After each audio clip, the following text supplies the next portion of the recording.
Je vous souhaite la bienvenue à Seillac et je vais passer tout de suite la parole à Madame Capoen, présidente de l'ARAC.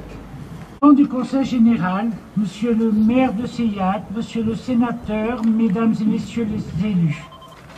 Le 11 octobre dernier, sur les lieux de son exécution à Breveigne, dans la Somme, un hommage était rendu au sous-lieutenant Champelot, fusillé sur son brancard, appuyé contre un pommier le 11 octobre 1914.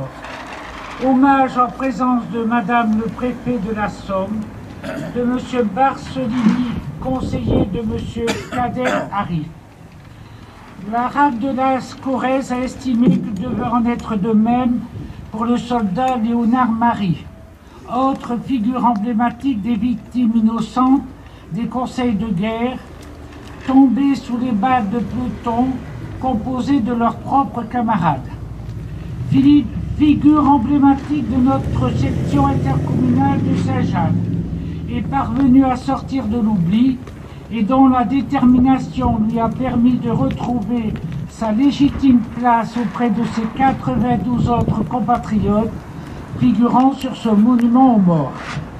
Mesdames et messieurs les élus, messieurs les représentants du monde des anciens combattants, du fond du cœur, je vous remercie de rehausser par votre présence l'hommage que nous lui rendons aujourd'hui au soldat Léonard Lémarie, fusillé pour l'exemple il y a 100 ans, le 12 décembre 1914, à Fontenoy dans l'Aisne.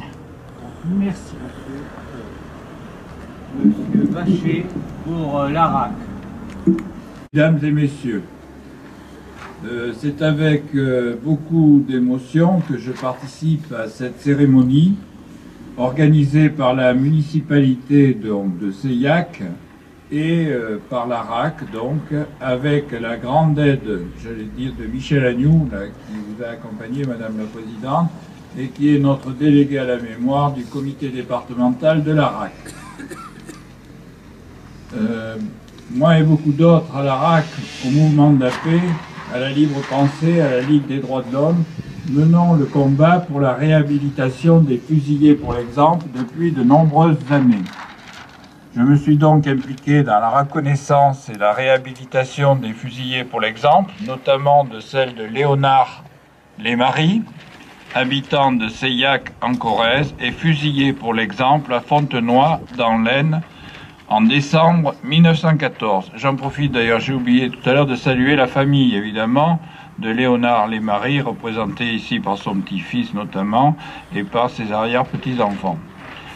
Concernant sa réhabilitation, il a fallu attendre effectivement le 12 décembre 2008, d'abord pour que la municipalité de Seillac, suite au changement de maire, en présence de l'Association républicaine des anciens combattants et d'une délégation de l'Aisne, procéda à l'inscription du nom de Léonard Lémarie sur le monument aux morts, donc sur cette plaque ici, vous avez le nom de Léonard Lémarie, donc qui figure au milieu des autres fusillés, morts en tous les cas pour la France de 1914 à 1918. Donc suite à cette cérémonie, j'avais présenté au Conseil général de la Corrèze la motion suivante que je vais vous lire.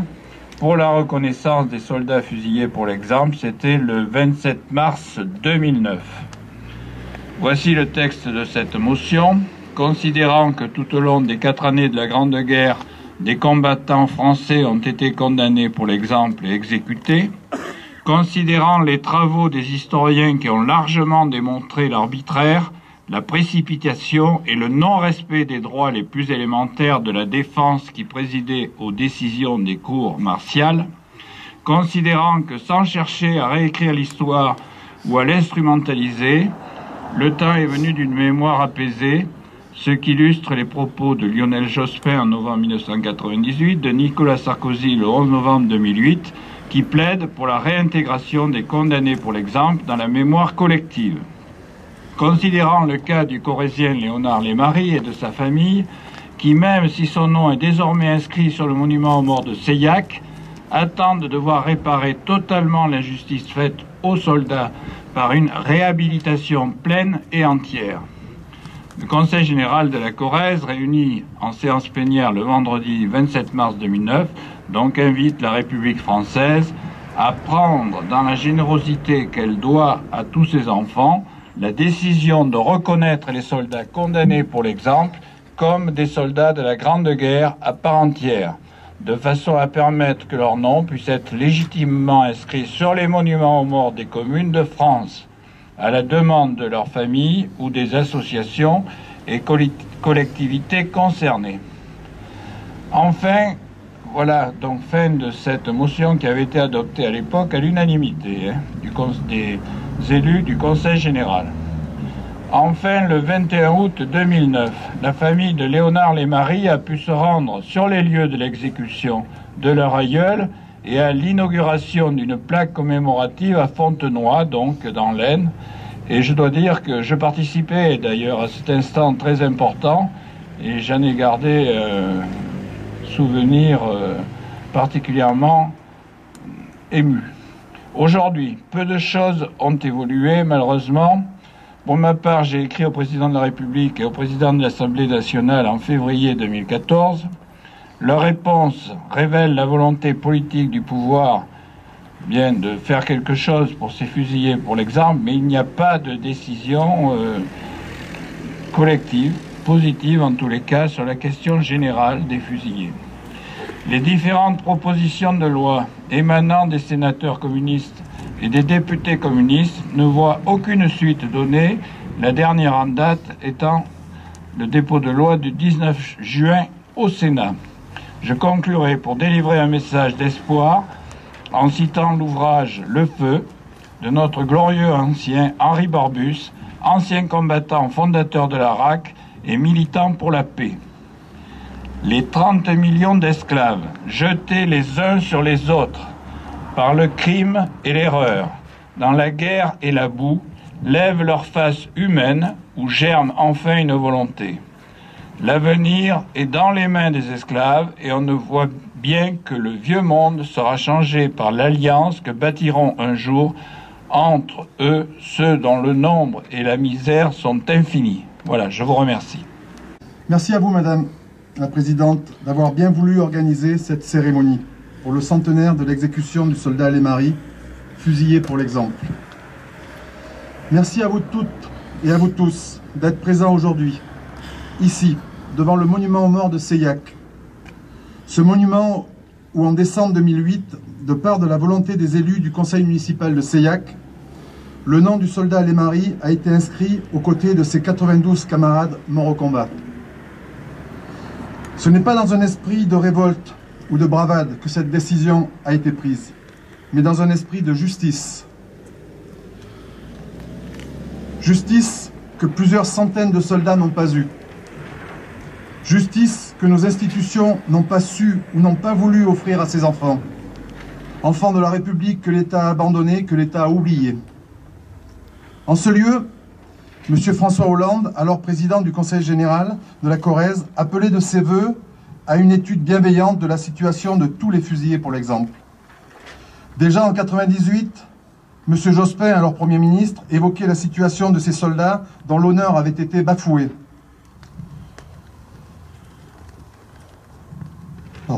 Et en 2008, M. Nicolas Sarkozy, président de la République, sur le plateau de Craon, nous faisait part du même discours. Qu'en est-il aujourd'hui ? Rien n'a changé, rien n'a bougé. Et pourtant, la justice pour tous ces soldats, c'est la seule chose qui importe à bon nombre d'entre nous. La justice qu'un homme n'a pas eue.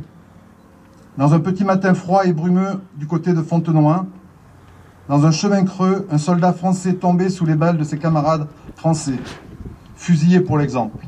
Quel exemple? Je vous remercie. Monsieur le maire, monsieur le sénateur, mes chers collègues vice-présidents du Conseil général, mesdames et messieurs les maires et élus, madame la présidente de la RAC, mesdames et messieurs les membres de la famille Lémarie, mesdames et messieurs. En cette année de centenaire de la Grande Guerre, il m'apparaît tout naturel qu'on se souvienne de l'injustice qui frappa le soldat Lémarie et sa famille. car ce qui arriva au soldat Léonard Lémary est exemplaire de l'une des tragédies de la Grande Guerre. Elle conduisit la République à cautionner l'exécution de centaines de soldats dès le début de la guerre, au mépris de toutes les valeurs républicaines.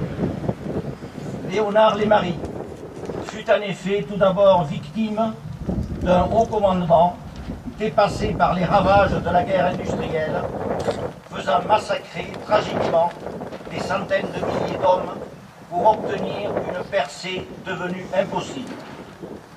Léonard Lémary fut ensuite victime de l'entêtement de l'état-major à vouloir chercher des boucs émissaires au manque supposé d'ardeur au combat, de troupes épuisées par les offensives qui échouaient les unes après les autres et débouchaient sur de maigres et fugaces gains de collines au prix le plus souvent de pertes effrayantes de dizaines de milliers de soldats.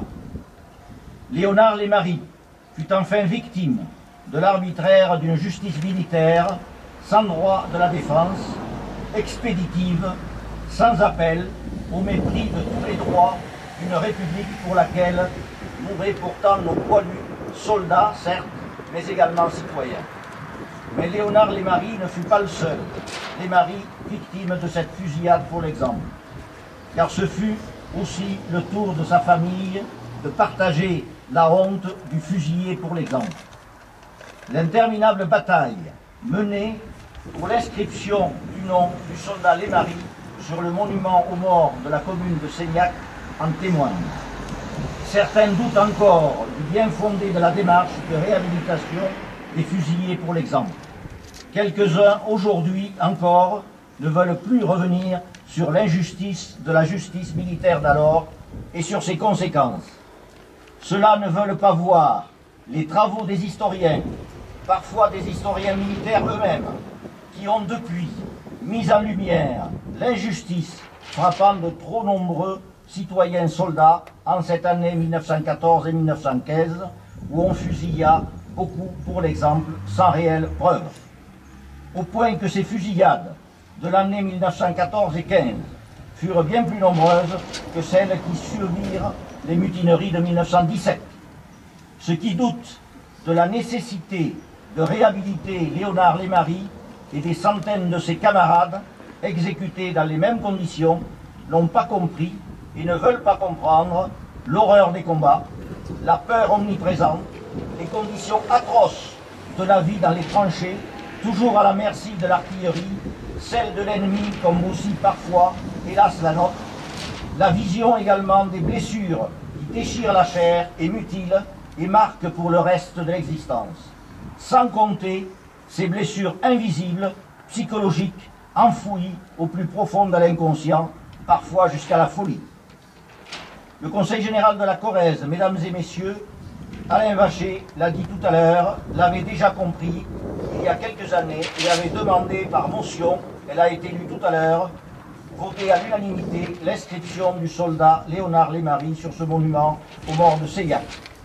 100 ans après, mesdames et messieurs, avec la commémoration de ces événements tragiques, avec le temps de la réconciliation, avec nos ennemis d'hier, doit aussi venir le temps de la compassion, le temps du pardon, le temps de la réhabilitation de tous ceux qui ne purent marcher jusqu'au bout sur les sentiers de la gloire, en commençant par ceux comme Léonard Lémary, victime d'une guerre impitoyable. Mesdames et messieurs, cette réhabilitation, c'est la voie de la justice. C'est aussi, mesdames et messieurs, la voie de la fraternité, cette fraternité inscrite au fronton de tous nos édifices publics de notre République. Cela commence par rendre sa dignité à Léonard Lémary et à sa famille. Cela commence par pouvoir lire son nom sur ce monument aux morts près de nous. C'est chose faite et je m'en félicite. Vive la République, vive la France. Je vous demanderai de respecter en l'honneur du soldat Lémary qui a 100 ans a été exécuté une minute de silence.